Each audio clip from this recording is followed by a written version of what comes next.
ژابی آلونسو ضربه رو میزنه و میگیره توپ رو. ژابی آلونسو نمیتونه گل کنه در مقابل ایکر کاسیاس.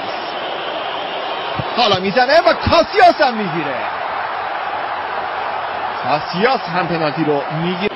آندرس اینیستا میزنه توی دروازه. رو داشته باشه. ببینید در مقابل کاسیاس چه خواهد کرد. پپه توی دروازه.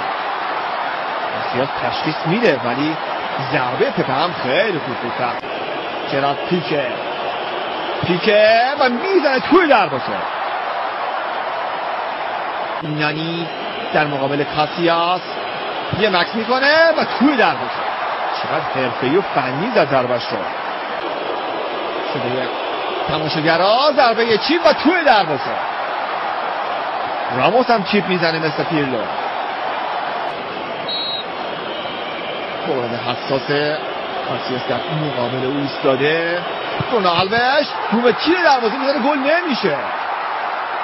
گل نمیشه. حالا چیکار میکنه فابرگاس؟